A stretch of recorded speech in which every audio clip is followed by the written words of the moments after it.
Welcome to the Biohacker Podcast. I'm Azra and your host and founder of Biohacker. I'm a longevity and integrative nutrition health coach, a health and wellness journalist, writer, corporate consultant, and a biohacking advocate. Are you worried about getting old, wondering whether the biological demise of your body is just something that you have to accept? Well, think again. We don't have to get old the way we used to, because now you can biohack your body to a younger you.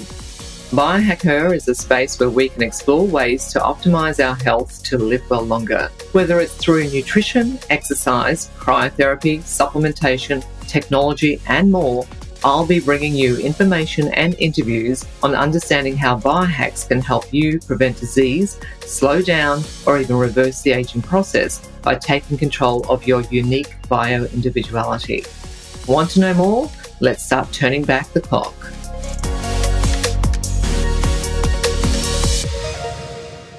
Today on the Biohacker Podcast, I chat to intimacy expert to millions, Susan Bratton, a champion and advocate for all those who desire passion their whole life long.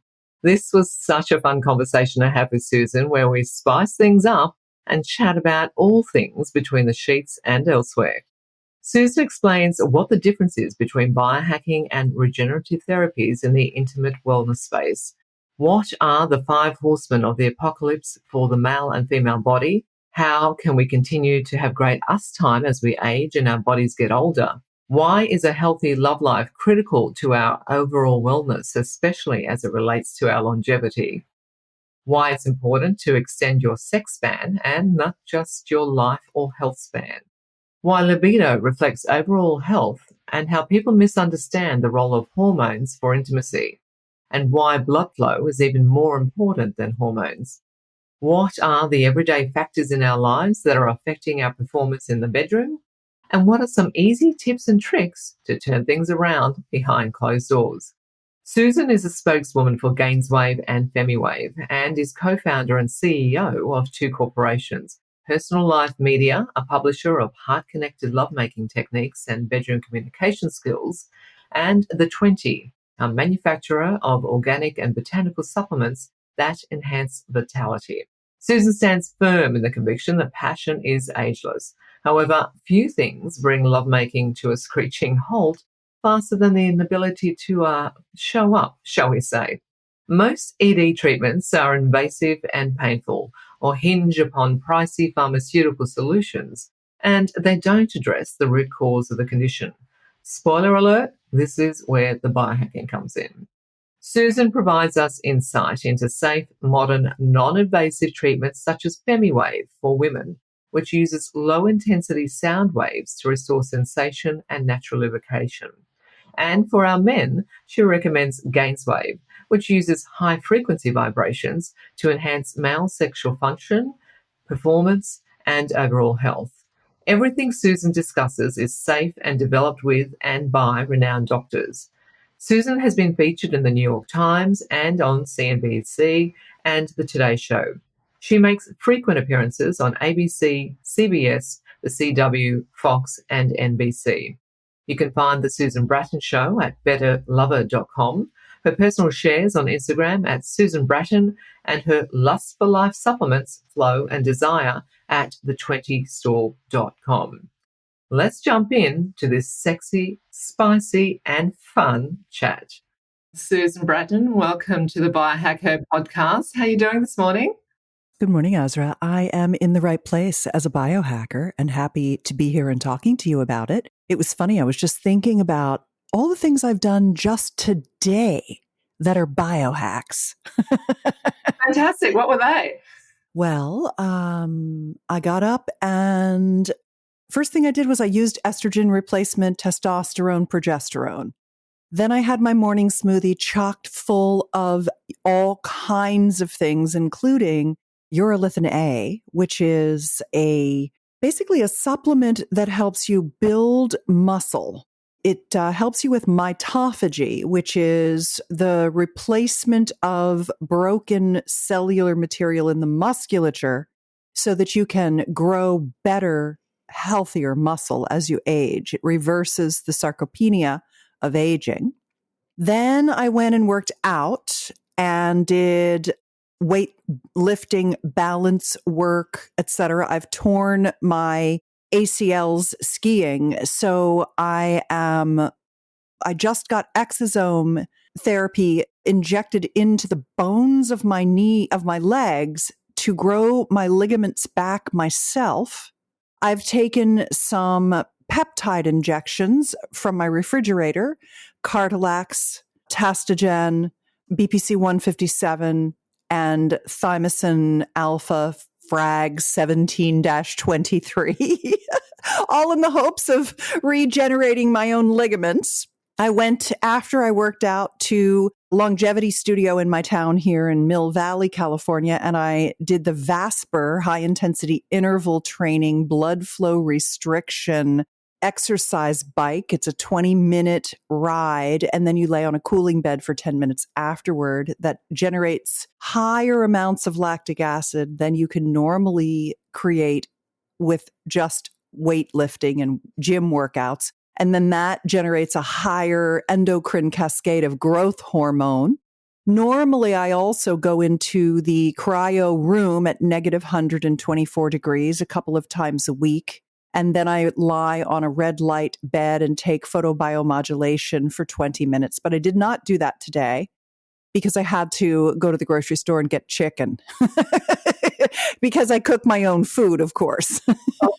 Of course. Well, you are all over it. You are like the biohacking queen by the sounds of things. And I'm recovering from my FemiWave treatment on Monday. I had a FemiWave treatment, which is similar to Gainswave. They're a low-intensity extracorporeal shockwave therapy that is administered to the vulva because I've been having incontinence. And I'm 61, so, it can happen when you get older. And I'm going through a series of FemiWave treatments. I'm a spokesperson for the company. I'm very lucky that I can, have access to these kinds of things, which is great because it really helps with lubrication, reversal of incontinence, reversal of atrophy. It really makes the vulva look very pretty as well because it plumps it up again. It gets, it gets a little flaccid with age. So it's both, pretty and practical. So I've been doing that. I've been using a little bit of a combination of a THC topical pain cream and a little bit of kind of a traditional Chinese medicine formula that one of my girlfriends makes, putting that on my vulva because when you stimulate it with shockwave, you do get a little bit of disturbance, if you will. And I was just kind of calming it down. And I also have my period. I'm 61, but I still menstruate because I take bioidentical hormones, enough of them to continue my menstruation. So I'm actually menstruating right now. And I was just thinking about all that stuff and thinking that was just it's 3:00 in the afternoon here. And I've been doing all those things today. You've been busy. You've been really busy, huh? I definitely have.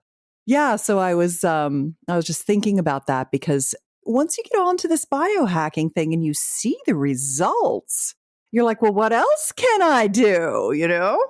Yeah, absolutely. Well, I'm 54 years of age, so not too far behind you, but I'm super keen to hear all of your biohacking tips for the bedroom. You're an intimacy expert helping people rekindle heart-connected lovemaking techniques and bedroom communication skills. So how did you become an intimacy expert? Well, my marriage fell apart because we weren't having sex because it wasn't any good for me because I wasn't having orgasms. And so we said, well, we could get divorced like all our friends or we could try to fix it. Let's try to fix it. We went to some sex workshops. This was 20 years ago. We went to some sex workshops and it was so profound. It's so easy to become a good lover if you're taught what to do. And so my husband and I just said, wow, we need to bring this to everyone. We need to help everyone have access to this all over the world, not just going to workshops, but to actually just access it online. And 20 years ago, that was a pretty progressive thing. And so we started our company, Personal Life Media, back then. And then we launched a supplement company in 2019 as well for sexual vitality supplements because people were always like, what can I do to feel more turned on?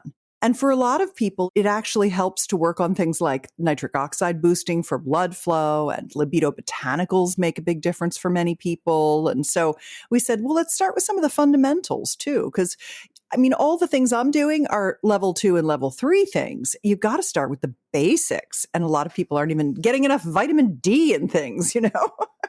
Yeah, absolutely. So what are some of those basics that people should be looking at?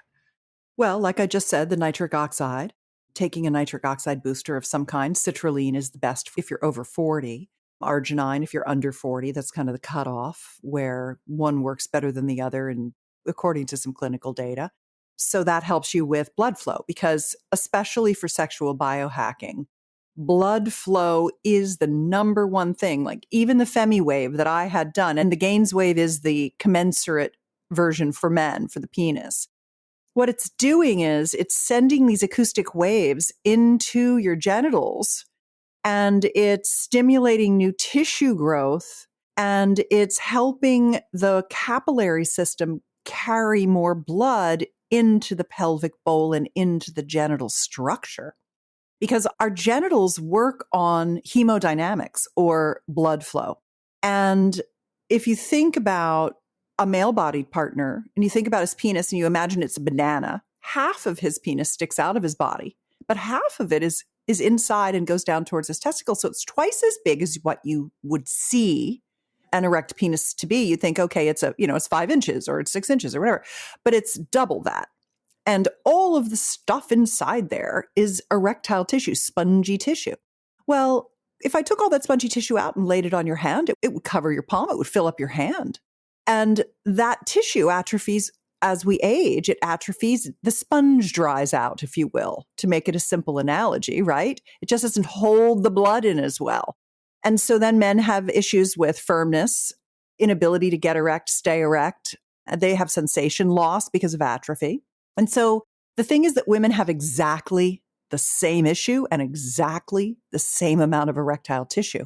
We think about our clitoris now. Okay, so now we know it's not just that little tip, the little glands, that there's more to it. It's got arms, it's got legs, it's got a body.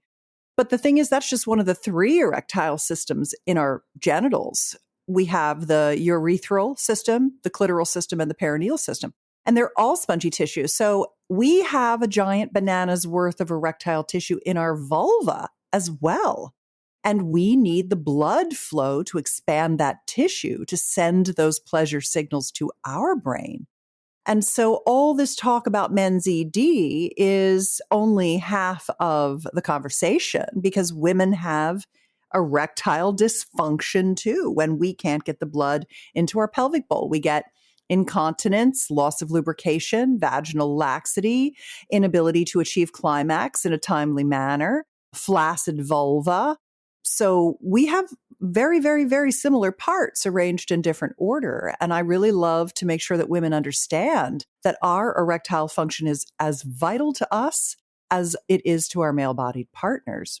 And so whether it's a Femi wave or a Gaines wave that's stimulating new tissue growth and supporting better blood flow into the genital system, that really is one of the best things that a person can do. Taking nitric oxide supplementation gets the blood flowing down there again. It helps with moving the blood around in your body where you need it, to your brain when you're thinking, to your heart when you're exercising, into the muscles, and then to your pelvic bowl when you're trying to become aroused. So basics are really about blood flow. Yeah, fascinating. And the Femi waves, it sounds painful, is it? No, not at all. It's funny. I was sitting there videotaping my entire Femi wave procedure and talking to the Jennifer Meredith. She's the founder of Apex Advanced Medicine in Walnut Creek, California. That's where I went to get it. And Linda was applying the acoustic wave to my vulva while I was chatting Jen up, and we videotaped the whole thing.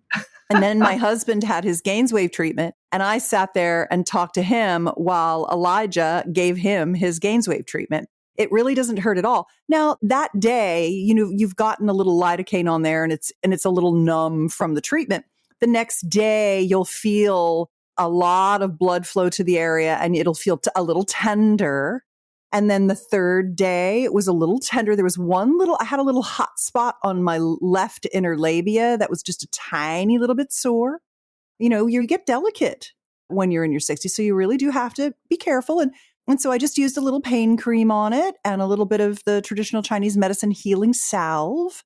And today it's feeling much better. So, I had like maybe 2 days of one little spot that had a tiny little bit of discomfort. But what it was doing was completely regenerating. It's what all that little micro damage that occurs from the acoustic wave does, is that it has your body just come and heal all that micro damage and build new tissue and build new blood supply, which then innervates the nervous system inside there so that you send better signals of pleasure to your brain so you can get more engorged, and then you can feel and know that it's happening and have the benefit of all of that. Wow. Sounds amazing. Plus the lubrication's amazing.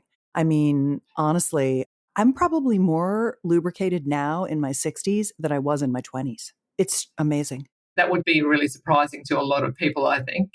Normally, as we're heading into our 50s and our 60s, most of us think that the loss of desire in the bedroom as we age is normal and that it's something that we just have to accept. What's your view on that?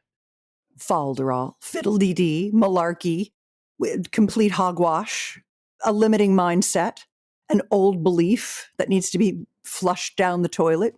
I mean, as a biohacker, you and I have a set of shared values that are, we can slow our aging down. We can repair our injuries and wounds. We can reverse aging and atrophy.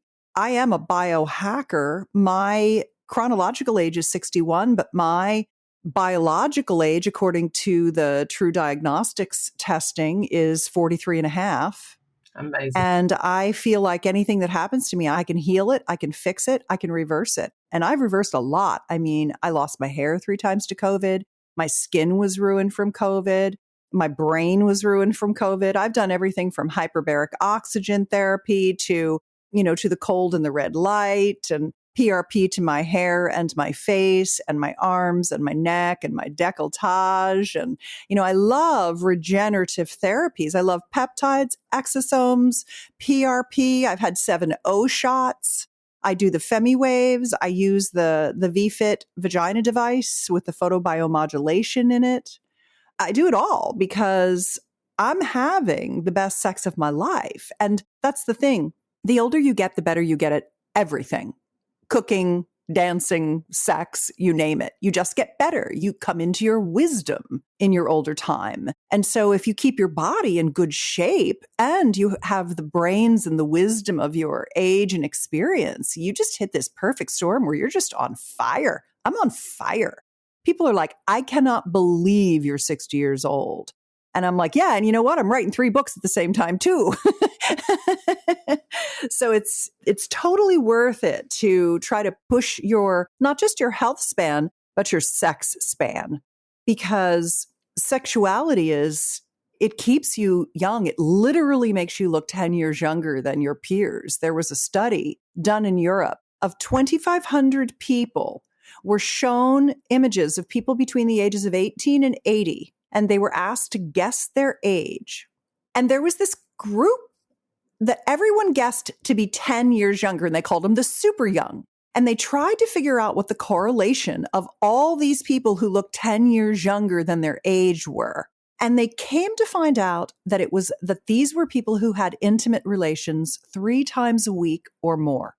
So having sex actually keeps you looking younger, feeling younger, etc. And of course, looking younger than your cohort is one of the 4 quadrants of anti-aging, along with cognitive function, grip strength, and balance. So it's definitely people who look younger, they are younger inside. They are going to last longer. So it's a big part of longevity, and your sexuality fuels that longevity. Yeah, absolutely. I completely agree with you. What's the difference between biohacking and regenerative therapies in the intimate wellness space? Yeah, well, I think about one comes before the other in some ways, and really it depends on your age too. So for example, you could take a 30-year-old biohacker, and that person, let's just take a guy. He's 30 years old. He's doing his cold plunges. He's lifting his weights. He's working on his heart rate variability.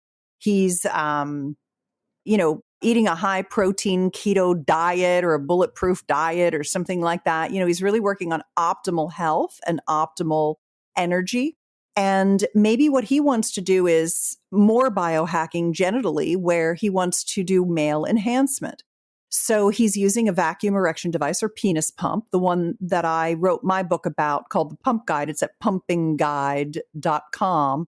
It's called the Whopper, and it's a 2-cylinder vacuum device that pulls more blood carrying capacity into the penis and makes it larger. Because there are a lot of men, just like women love to get, boob jobs and nose jobs and butt lifts and boob lifts and, all of those kinds of things, facelifts. Men like to sculpt their bodies, including their penises. And so I would consider male enhancement, penis enlargement, to be more of a biohacking thing. But then let's just take that same man, and he is 58 years old, and he's, having some loss of, he can't get as hard as he used to. His penis isn't, kind of veiny and full of blood like it used to be. He doesn't last as long as he used to. He doesn't have the stamina that he used to. And he wants to reverse the atrophy and all of those kinds of things. Then he can do his PRP, his gains waves, his penis pumping, and regenerate, turn back the clock, go back to where he used to be. So I kind of think that regenerative therapies are gaining lost ground. And biohacking is extending where you are and going beyond what you would normally have as a capability.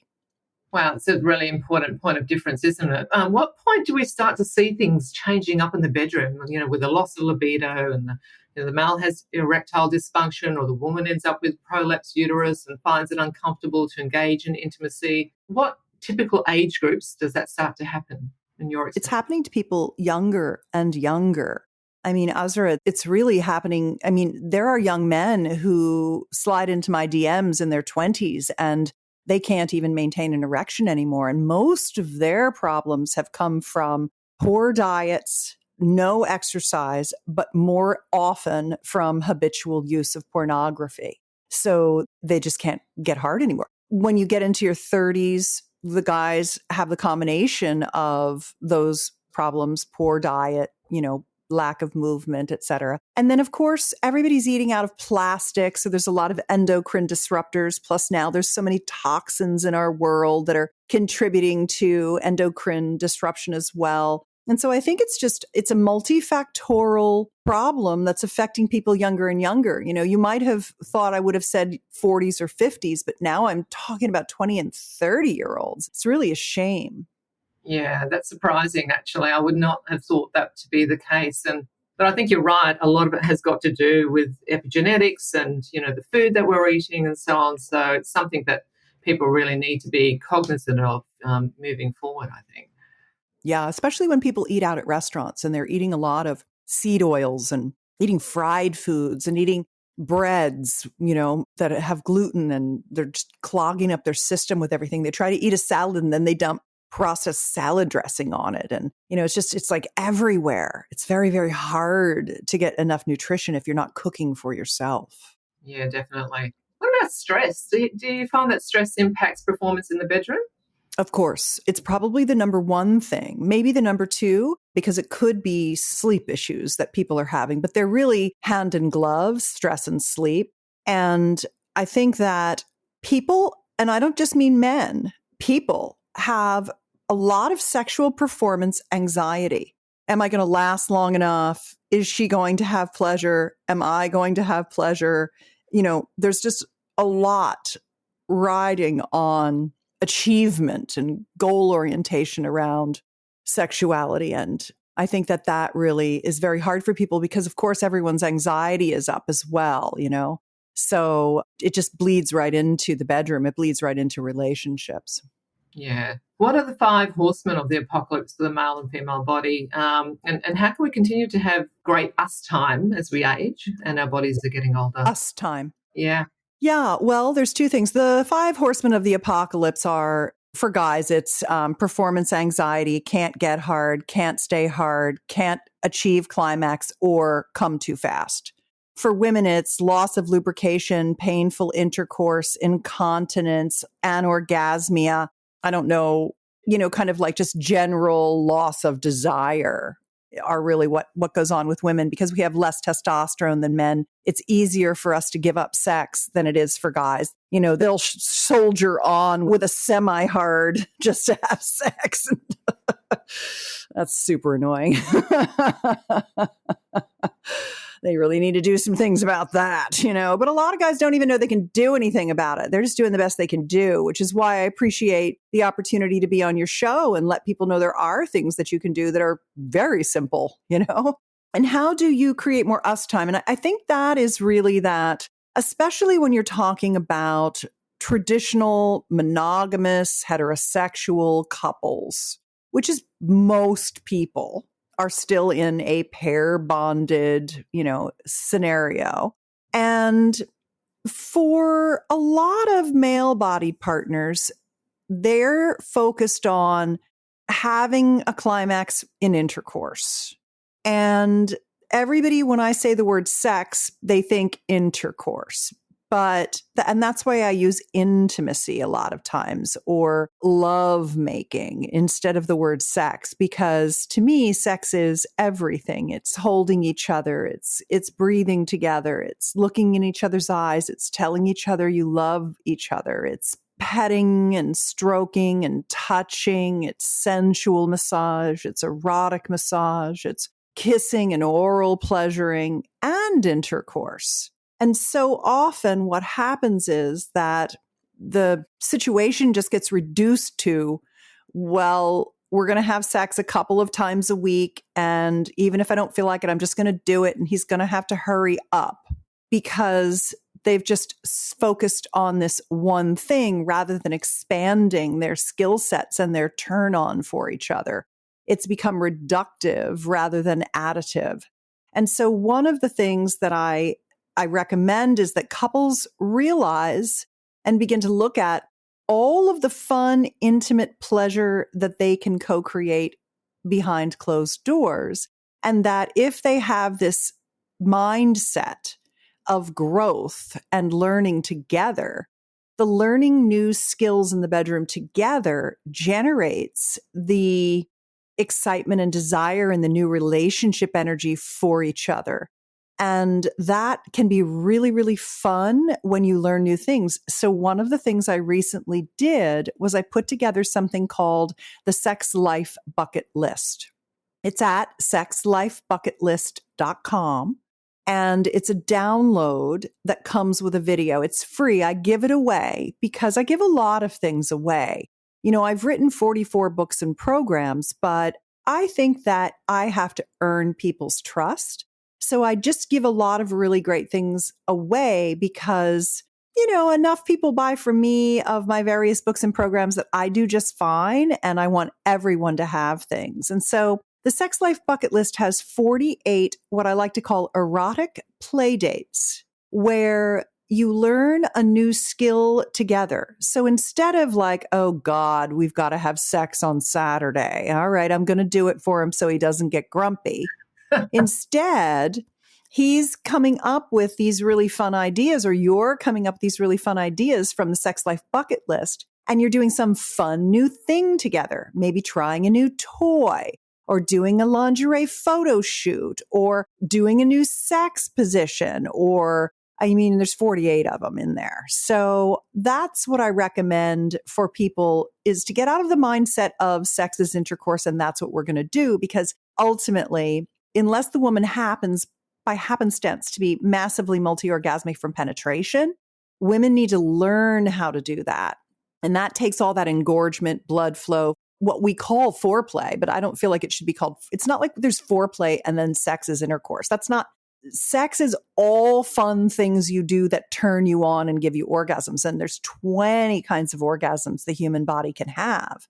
And so as a sexual biohacker, sexual biohackers like to learn how to have all the orgasms. It's one of the things that they do in the sexual biohacking world. They keep their systems working and operating at maximum performance, but they also learn a lot of strategies and techniques to have incredible pleasure. And so I think that even just if all you did was go, okay, well, we're just going to have erotic play dates where we learn to have these different types of orgasms together, that alone will keep you busy for a couple years. Sounds like a fun time to me. I think I'm going to be downloading that checklist from you for sure. Good. Please do. And email me when you do, because I like to know what's on your bucket list. There's 48 things and different people like different things. And it's always fun to hear what's on your bucket list and what's on your partner's bucket list. It comes with your first erotic play date is to watch the video together and go through the bucket list together, so that you can share your bucket list with your partner and come up with a mutual bucket list that's fun for both of you. Sounds fantastic. So why is a healthy love life critical to our overall wellness, and especially as it relates to our longevity? Well, I mean, if you've looked at that Harvard longevity study, the number one thing that keeps you alive are relationships. And then if you want to be younger than all your friends, the thing that makes you younger is having really fun intimacy and having great orgasms. So if you want to last a long time and last longer than anybody else and have the most fun, putting your attention on your sexuality as part of your personal growth and learning new skills and techniques and communication and all those things, learning about new toys and tools and all that stuff, that's just a part of the fun of growing old in a beautiful way. I love the fact that you're such an advocate for spicing things up in the bedroom, because things can, as you're getting older and you've been with a partner for 20 plus, maybe 30 years, whatever it is, can sometimes become perhaps a little boring or a little bit predictable. So a lot of what you're discussing here today are really great ideas for spicing things up. Thank you. So with libido, how does that reflect your overall health, and how many people misunderstand the role of hormones for intimacy? I'd like to do a bit of a deep dive into that and get a little bit nerdy with it if we could. So you mentioned earlier about blood flow, and that's very important, more important than hormones. Can you flesh that out a bit more for us? Yeah. Testosterone is really the hormone of desire. It's the lusty hormone. Estrogen just keeps our skin plump, our vagina, the vaginal mucosal lining from thinning out. And it's neuroprotective, and it helps with cognitive function. It's hand in glove, estrogen and nitric oxide. They need each other to work well. So when you are low and your estrogen dips as you go through menopause, it's the thinning tissue that can create problems for you. The friability of the vaginal mucosal lining, the delicacy of it. That's really what you have to watch out for there, which is why I like estrogen replacement intravaginally. I use a vaginal estrogen cream. That's what I recommend for women, not to take it orally, but just to put it right in the vagina. It still goes right into your bloodstream. It even bypasses the liver, which is nice. But it's also really good to do testosterone replacement as well, and to have your male-bodied partner keep his testosterone levels up as well. That means keeping his fat ratio down so he doesn't aromatize his testosterone into estrogen and get man boobs and a belly. And it also means he needs to keep building his muscle, just like we do.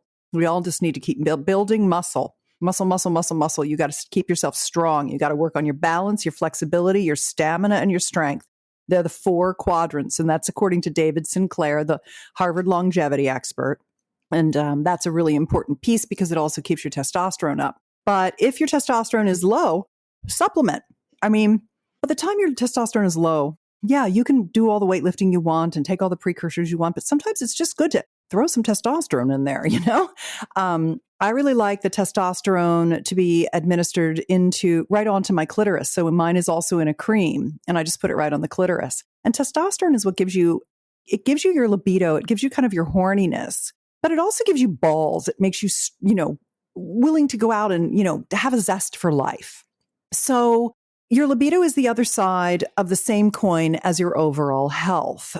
Your libido is a reflection of your health. It could be your mental health, your physical health, or both. But if you have a low libido, it is likely that you are not healthy. It's likely that there's a gut microbiome issue, because you really need your gut microbiome producing your hormones and your neurotransmitters for you. That's a very, very important part of it. So libido is tied to health. Desire is more the mental game. It's the how do I feel about myself? If you're walking around going, oh, you fat, ugly bitch, you're so disgusting, your butt's so fat, and, you're doing all this self-flagellation and bringing yourself down and making yourself feel undesirable and pointing out all your flaws instead of being like, you look beautiful for your age, your body is working great, you're taking such good care of yourself, you're a loving woman, you're lovely, you're lovable, It really is about your desire comes from how you feel about yourself and how you feel about your partner. If things aren't going well outside the bedroom, they're usually not going to go well inside the bedroom. If things are going well out inside the bedroom and they're chaos outside the bedroom, you'll put up with a lot of chaos. Because it's just, having a great sex life is one of those things that really bonds a couple together and makes them feel like it's them against the world. And they kind of hunker down and get through things together. And if you don't have that, you feel like you're kind of alone and flapping in the wind and untethered and unmoored, and you're not connected. And so it makes you, waffle in the world in a way that someone who has a deep and passionate, intimate, sexual, satisfying connection with a lover is just going to be so much more confident and grounded and feel so much more desired and desirable. And so it's going to improve their desire for everything, because your sexual vitality is the same as your lust for life. And your passion in the bedroom is your passion outside the bedroom. When you're a passionate lover, you're a passionate person. It just all kind of works together. It's extremely empowering. And then arousal is the third piece. There's libido, desire, and arousal. They're the three kind of interlocking keys to having a great sex life. And arousal is the one where we mostly get tripped up, because men have such fast acting blood flow and women's blood flow is much slower. And we've been having sex kind of along the men's program here, like, okay, well, I'm hard, so let's have intercourse. And it's like, well, dude, why don't you just allow yourself to get soft and give me a full body yoni massage, and then go down on me and tell me how gorgeous I am and make me feel incredible and give me 20 or 30 orgasms. And then maybe I'll be ready for intercourse. And so, slowing the roll of the horny, testosterone dominant, fast acting blood flow dude so that he meets me where I am in my female body and my desire build is slower. I go up, I have to be relaxed first. I have to get out of my head and into my body. Estrogen makes me worried about things that men never worry about, because they have all this testosterone that kind of tricks them into being, feeling like they don't have anything to worry about. They just are more confident. And so it just takes women time to, get relaxed and let things go and connect their heart with their lover, and then allow some kissing and some breast play and some, stroking and touching and feeling safe and wanted and desirable. And then she can really start to get into her sexual flow. And then, her lubrication starts, her mouth waters, her eyes might water, her breasts might feel like they let down a little bit. Once you start to get into that zone, then you're beginning to climb the arousal ladder. And then you've got to get some work done on your yoni, your genitals, as far as your lover or you get some blood flowing in there, whether it's from manual massage, playing with toys, oral pleasuring, or all three. I'm like, yes, let's do it all. Hell yeah. Then we can catch up with our guys, and then we can both be, really, really highly orgasmic together. Yeah, sounds fantastic. You mentioned an interesting point there in terms of, firing things up in the bedroom. But what are your thoughts on passion not just always being in the bedroom? Sometimes I've heard friends talk about the fact that, it's only ever in the bedroom, it doesn't show any intimacy or affection outside of the bedroom. Is intimacy outside of the bedroom equally as important as in the bedroom? Yeah, it is equally, and it's equally important to both parties. We just don't have a lot of modeling for it. We probably grew up in a household where our parents didn't do that. And we don't see a lot of it on television and the movies. And so really, the best thing to do is just to ask for what you want. Could you hold me? Could you pet me? Could you give me a yoni massage? Could you kiss my cheeks? Could you buy me some flowers? Could you whatever you want, whatever's going to make you feel close. A lot of times our partners want to do everything right and make us happy. They just don't know what that is. And they're afraid to make a mistake because if they make a mistake, they failed, and they hate to fail because our male partners live in a world that is a pecking order. They're either going up or they're going down. And so they don't like to go down. And so we have to help them win by telling them what we need. And once we do that, we want to really encourage them and notice when they've done that. And the more things that you need from your partner that you can explain to them so that they can do it, the better off and the happier you'll both be. Because if mama's not happy, ain't nobody happy. You guys have that phrase, don't you? Yeah, we sure do. What do you say? Do you say the same thing or is it slightly different? Pretty much the same, absolutely. Yeah. Yeah. I think it's interesting because, we've got a culture, and I don't know if it's the same there in the States, where, women here, I think, sometimes feel like they don't have permission to ask for this. They don't have permission to ask for pleasure. They don't have permission to ask for things to slow down, and as you said, it probably just hasn't been modeled for people, but, they should absolutely be empowered to ask, I would think. Well, that's it, Azra. I mean, that's why you're having me on your show. You're trying to change the world with your show, and you're trying to empower women and men. You're trying to empower people across the gender spectrum to have the kind of massively empowering, healthy life of vitality in every aspect of their life that they can. And so you're creating a platform to empower people and inviting me to share in that and support them. We're doing it right now. Yeah, 100%. And I love it. I just love this conversation because I think it's such an important conversation. And, the thing is, sex is fun. I'm like, who would not want to be having awesome, amazing, mind-blowing sex, every single day, multiple times a day, if they so choose to. And it doesn't matter, as you said, how old we are. I think, it's just something that, we need to keep striving for. And, if things are starting to slow down, then yes, there are biohacks, as you've been outlining today, that people can implement to be able to start to turn things back around. Yeah. Yeah, it's always possible to have a renaissance in your relationship or to get a new partner that's absolutely fantastic. And it's never too late. And there's always more. I always joke that if sex were a brand, sex's tagline would be sex. There's always something more. It just is it's like anything. It's like art or, the nature. There's always more to explore that's beautiful. Yeah, fantastic. It's so true. Can you talk more about some of the everyday factors in our lives that are affecting our performance in the bedroom? I mean, you work with hundreds of thousands of people. You've got a huge following on Instagram. You speak about intimacy globally. What are the key things that you've come across?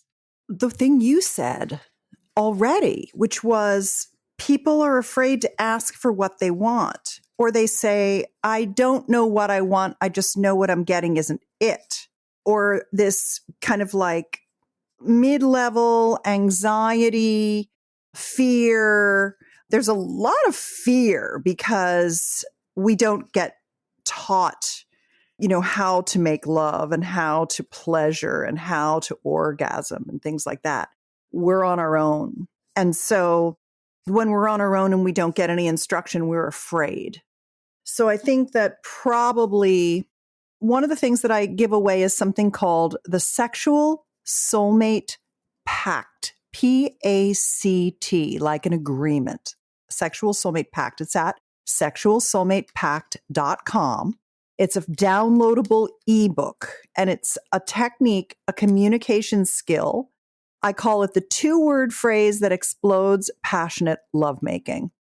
And that's because it's how to know what you really want and ask for it in a way that your partner loves to hear the request and give it to you.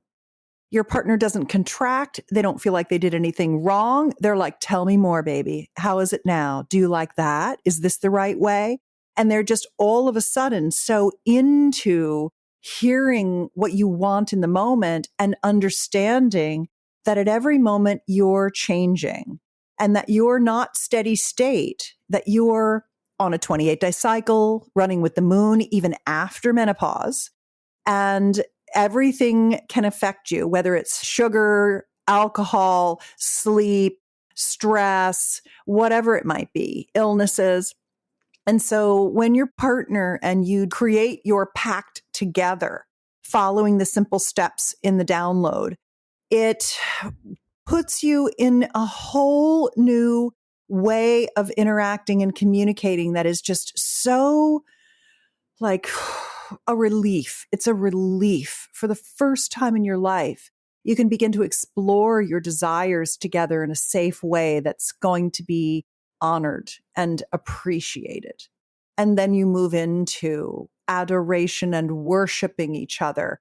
And it just becomes really, really incredible. You make great leaps and bounds in your abilities to have incredible pleasure together. What about, you mentioned menopause, Susan, and I'd like to dig a little bit deeper there, because menopause, I think, has been something that, has been a bit of a taboo subject for a lot of women that don't like to talk about it, but it's such a huge life change. And, it's not just about, the symptoms that we go through and the changes in our body, but it does have an impact in the bedroom as well. So what are your hot tips for menopausal women to maintain great sex? Estrogen replacement, add in some testosterone, get some progesterone, really monitor your sleep, use a high quality lubricant, use a lot of sex toys because they really, really help. All that vibration really, really helps with blood flow. Take a nitric oxide booster, give it to your partner too. Come up with new fun things that aren't just pressure to have intercourse. Learn how to receive yoni massages and allow your partner to give them to you.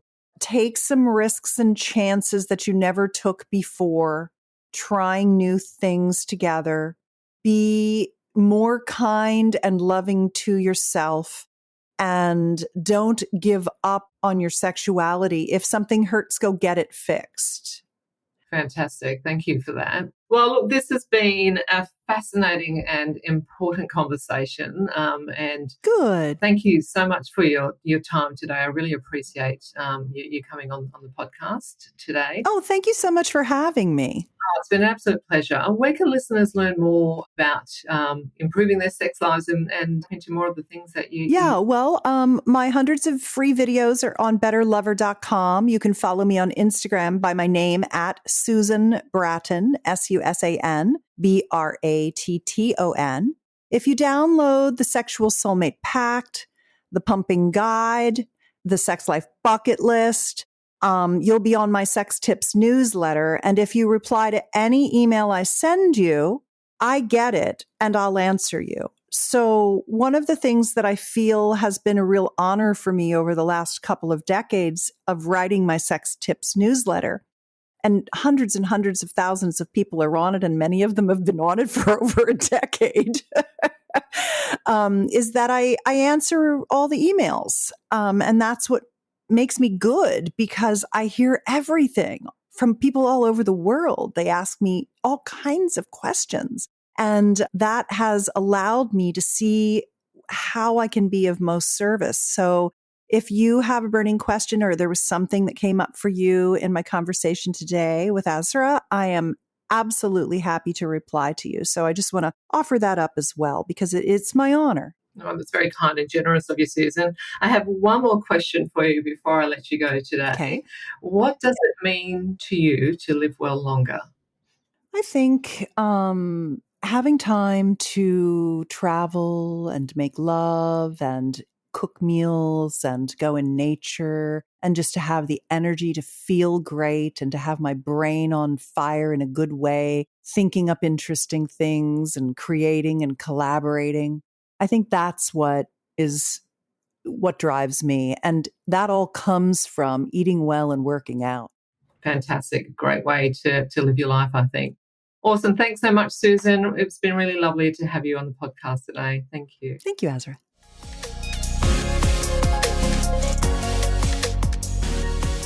Well, that's a wrap for today's podcast. Thank you for tuning in. And if you'd like to learn more about biohacking, Go ahead and sign up on my website at www.biohack-her.com to get a free copy of my 5 top biohacks to get you kick-started.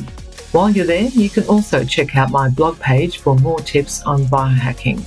If you'd like to subscribe to this podcast, you can do so on Apple, Spotify, and Google Play.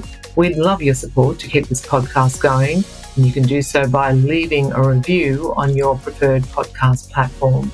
And a reminder that information provided in this podcast does not constitute medical advice and is for educational purposes only. Please consult your preferred medical practitioner if you need support for your own health journey. Until next time, remember to live well longer.